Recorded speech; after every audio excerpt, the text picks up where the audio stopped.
कम से कम 20 मिनट और। सर आप बोले 30 मिनट और। इंस्टाग्राम डाउन चला गया दिलजीत की वीडियो पे इतने लाइक्स देख के। ऐसा हुआ तो नहीं, पर ऐसा ज़रूर हो जाता अगर उनका आर्किटेक्चर कुछ ऐसा होता कि हर एक क्लाइंट एपीआई लाइक की एपीआई कॉल जा रही है सर्वर पे और सीधी कॉल जा रही है डीबी पे।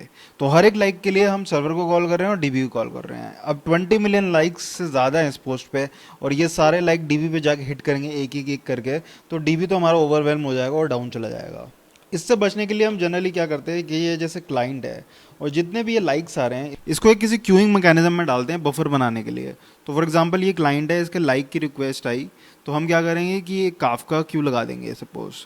तो इसके अंदर क्या है कि एक एक लाइक डालते जाएंगे और फाइनली जब हमें सर्वर या डीबी को अपडेट करना होगा तो हम इन लाइक्स को ग्रुप करेंगे। तो मतलब सपोज इतने टाइम में 10,000 को लाइक आ गए तो हम जो लाइक की काउंट डीबी में स्टोर्ड है उसको प्लस 10,000 करेंगे सीधा, एक एक कॉल नहीं लगाएंगे। इससे हमारा डीबी ओवरवेलम नहीं होगा और हम रिक्वेस्ट को ग्रुप कर पाएंगे। अभी सोचा जब तुम कैब बुक करते हो तो उबर तुम्हारे आसपास के ड्राइवर्स कैसे ढूंढ लेता है। तो सपोज ये तुम हो और ये तुम्हारे आसपास के ड्राइवर्स। उबर यूज करता है एक चीज कॉल्ड हेक्सागोनल इंडेक्स। तो ये क्या करता है कि पूरे मैप को हेक्सागन्स में डिवाइड कर देता है। तो तुम एक हेक्सागन में हो तो तुमसे पास वाले हेक्सागन्स जितने भी हैं उनमें सर्च करेगा कि कोई ड्राइवर मिलता है कि नहीं मिलता है। अब ऐसा पॉसिबल है कि ये बहुत ज्यादा एरिया कवर कर रहे हो, हमको और पास के ड्राइवर्स ढूंढने हैं। तो इसके लिए क्या करता है इन हेक्सागन्स को और छोटे हेक्सागन्स में तोड़ देता है, तो जिससे कि बहुत क्लोज वाले ड्राइवर्स भी ढूंढ पाएगा। तो सिंपली तुम सोच सकते हो कैसे होगा। सपोज पहले बड़े वाले हेक्सागन में देखा कि तुम्हारे आसपास कितने हैं, 4। फिर उन 4 के अंदर जितने हेक्सागन्स हैं उनमें देखा हेक्सागन ही क्यों यूज करा, ट्रायंगल, स्क्वायर क्यों यूज करा। अगर तुम देखोगे एक हेक्सागन में अगर उससे जो एडजेसेंट हेक्सागन है उनके अंदर डिस्टेंस जो है वो इक्वी डिस्टेंस होगा अगर उनके सेंटर से देखोगे, पर ये स्क्वायर और ट्रायंगल में नहीं होता है। अब ये सारे हेक्सागन स्टोर्ड कैसे होते हैं, तो इसको तुम एक ट्री की तरह मान सकते हो कि एक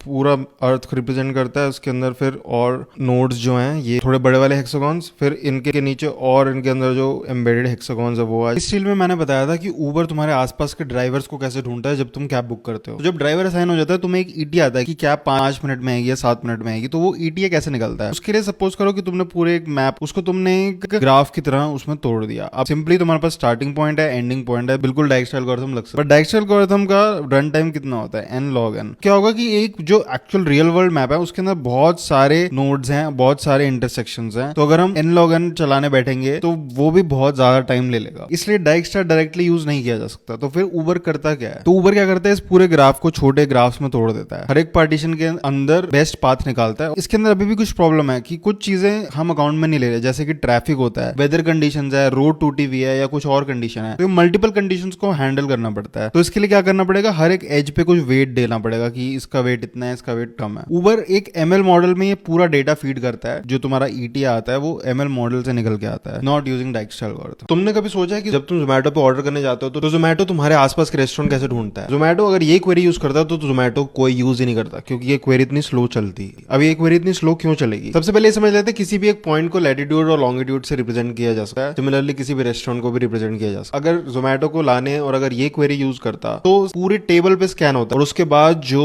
रिक्वायर्ड लैटिट्यूड लॉन्गिट्यूड है वो फिल्टर हो रहे हैं। तो ये बहुत ही स्लो चलता है। अब तुम बोलोगे इस पे इंडेक्स बना दो, इंडेक्सिंग भी काम नहीं करेगी। सपोज तुमने लैटिट्यूड लॉन्गिट्यूड दोनों पे इंडेक्स बना दिया, पहले जो लैटिट्यूड से तुम्हारे पास है वो लेके आएगा, सपोज ये एक्स है, फिर लॉन्गिट्यूड से जितने पास है तुम्हारे वो लेके आएगा वाई, उसके बाद ये दोनों का इंटरसेक्शन निकालेगा। तो ये फास्ट होगा, ये फास्ट होगा, पर ये इंटरसेक्शन बहुत स्लो हो सकता है क्योंकि ये बहुत बड़े बड़े हो सकते हैं। तो फिर ये जोमेटो, उबर, ये सब जितने भी एप्स हैं करती कैसे हैं, तो इसके लिए एक चीज यूज होती है जिसको बोलते हैं हम जियो स्पेशल इंडेक्स। जियो स्पेशल इंडेक्स के इंटरनल वर्किंग तुम पूछोगे तो बहुत अलग अलग एल्गोरिथम्स यूज हो सकते हैं, जैसे कि जियो हैश, क्वाड ट्री। ये जियो स्पेशल इंडेक्स प्रोवाइड करता है, मोंगोडीबी भी, इलास्टिक सर्च भी प्रोवाइड करती है। सपोज ये नेटफ्लिक्स पे मैंने एक शो चलाया और उसको मैंने इस पॉइंट पर होगा, अभी देखोगे 12 मिनट्स 59 सेकंड्स बचे हैं। अब मैं डेस्कटॉप पे जाता हूँ, नेटफ्लिक्स खोलता हूँ और यही शो का यही एपिसोड चलाता हूँ, तो सेम उसी टाइम से शुरू होगा। तो ये कैसे होता है, तो सबसे पहले क्या होता है, सपोज ये तुम्हारे डिवाइसेस हैं, ये फोन हो गया, लैपटॉप हो गया, टीवी हो गया, जिसपे भी तुम मूवी या कोई शो देख रहे हो, उससे एक इवेंट जाएगा ये रेनो पे। रेनो क्या है, रेनो नेटफ्लिक्स ने बनाया रैपिड इवेंट नोटिफिकेशन। तो जितने भी इवेंट्स है सारे इस सिस्टम पे जाएंगे। यहाँ से फिर ये